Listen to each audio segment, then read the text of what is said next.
Are you thinking of studying abroad? Give me your ears. Yes. While international education can open doors, not every course, it's worth the investment abroad. Spending thousands of pounds, thousands of dollars to study one course that at the end of it, you will be sad practicing or working in that field.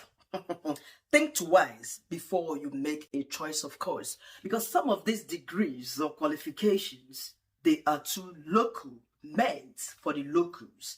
They are too hard to transfer, and some of them come with tricky licensing issues that you might get to realize that at the end of your program. I remember then studying in Bolton University many years ago. I had a friend, Adisko Mama by name. She is a British Jamaican lady born in this very country. So all her life, she's been living in Manchester. I doubt she has ever visited the Jamaica. So at the end of our program, she was studying psychology single as an honor. So at the end of our program, the final year, 3 years program, she was like, she regretted studying psychology as a single honor. If she had known that at the end of these 3 years, she is expected to do another 3 to 4 years in order to be registered into the British Psychology Society. I think it's BPS. She wouldn't have done it. And she was like, she's better off doing something in fashion, hair styling, and all of that. And guess what? As I'm talking to you now, she's currently into beauty, because she later went back to the college to do something more practical, in beauty, makeup, and all of that. When I traveled to Manchester, that was last year, you saw the kind of makeup she designed my face, so know what you are going into. Despite her being local, she still found it difficult at the end of her program, to digest the fact that she still needs to go back and study something before she can get licensed. This is what I meant when I say that some degrees or some courses, the licensing can be a bit tricky. So before you choose to study a particular degree, please make your research. Find out what will become the end point of that program. At the end of it, where do you go from there? Are you going to get a job immediately, or do you need to study another thing in order to get licensed in that field? This is the point I am trying to drive at. Hello, my name is Chinyere Ojike. Like my video, subscribe to my channel, and keep coming back for more. Let's get started. Alright, so here are the list of 2 courses not to study overseas as a foreigner. Number 1 is law. Why do I say law? Legal systems vary from country to country. For instance, a law qualification you got from a country as big as France doesn't qualify you to practice in the US, in the UK, in Nigeria, in India. For you to practice, you have to go all over again, study something else in that field in order to understand the legal systems of that particular country before you can practice. And learning about a new country's legal system can actually take time, and money is involved. So this is why research said, it is not easy studying law in a foreign country as an immigrant. Number 2 on my list would definitely shock you, which is nursing. Are you shockalized? Yes, me too, I am. But here is the point. Most countries, especially the Western world, they require specific certifications and fluency for you to practice nursing in their country. Even with your degree or having had experience working as a nurse in your home country elsewhere, France, Germany, Nigeria, coming to the UK, the US, Australia, they would definitely want you to go through certain trainings. Especially for the UK, they might want you to write IELTS, OET, OSCE, name the list of exams required of nurses to write before they can practice in the Western country.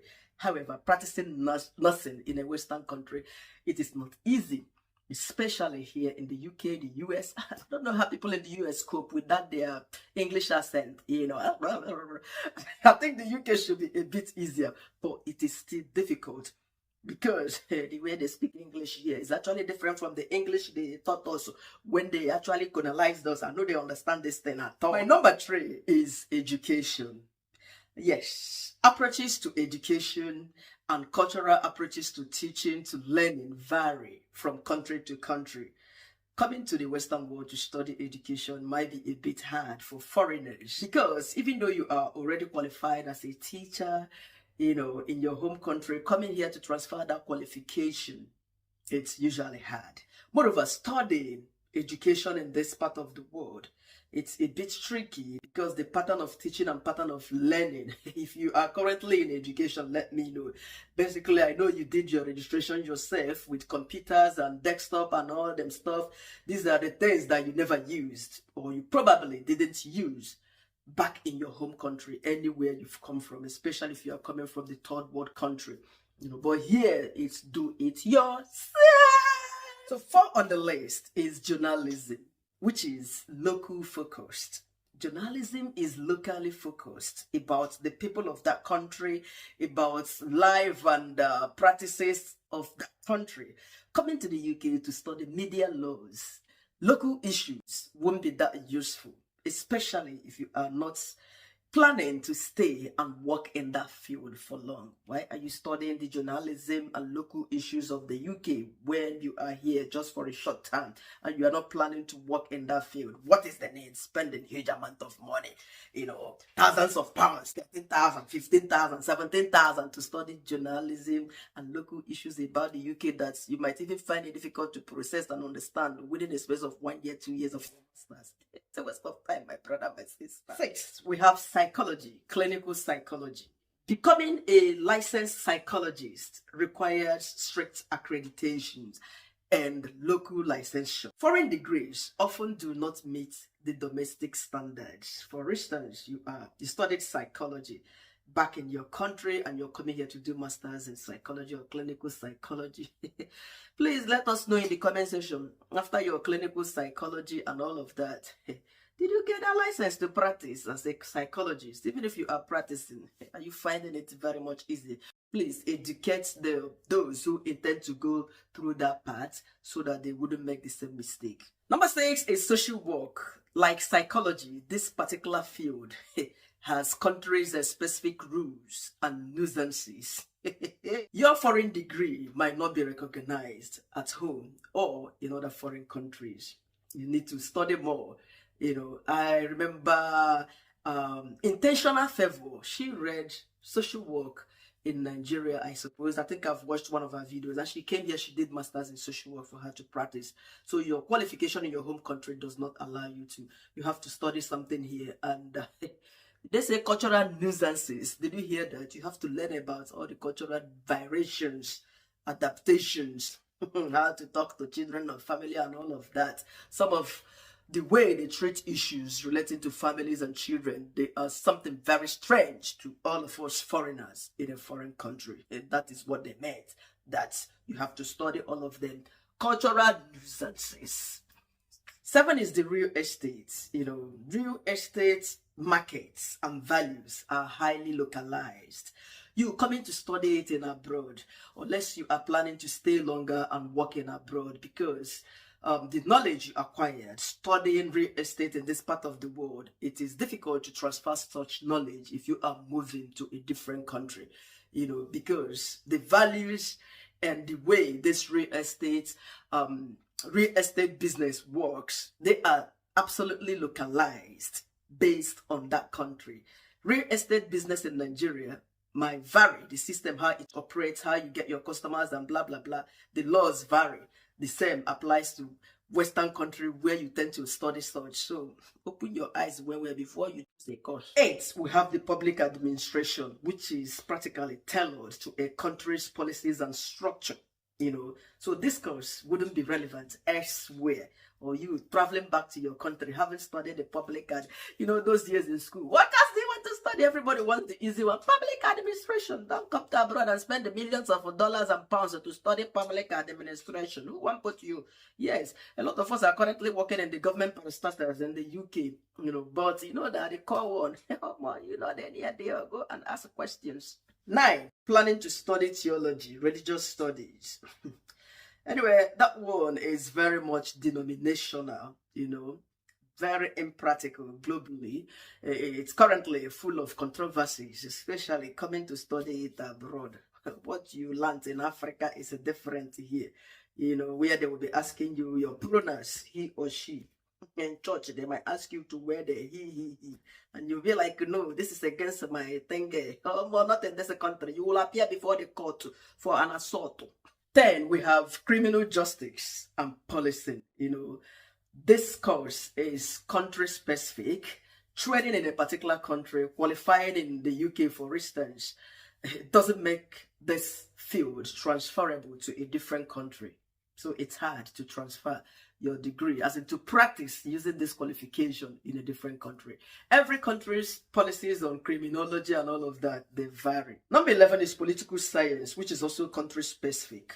Yes, I don't need to explain this. Political science in country A is obviously different from the political structures and systems in a different country, unless you are studying it in addition to international relations. But that word international relations, where you want to relate, you are a foreigner coming here to relate country A and country B. Continue. 12, we have local language and literature. Unless you are planning to specialize, maybe as a linguistic translator, I think that would pay off. If not, studying foreign language and planning to specialize on that aspect, it might not really pay off, yes.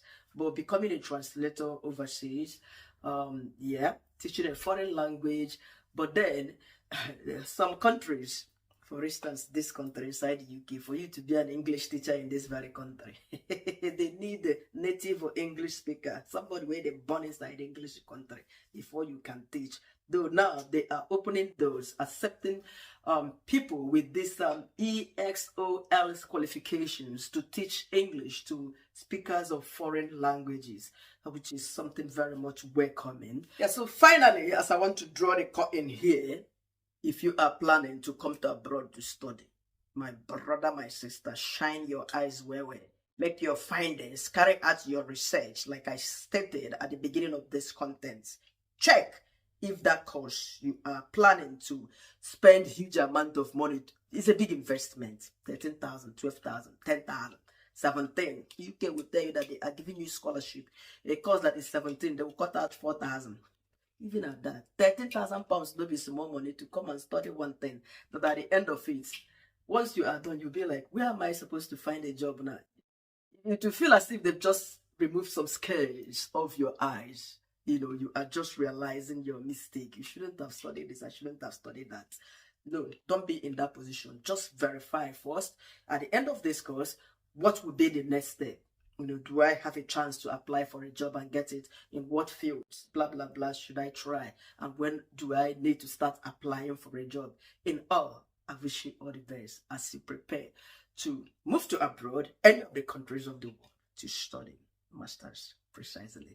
Good luck in all. Subscribe, like this video, and keep coming back for more. Bye!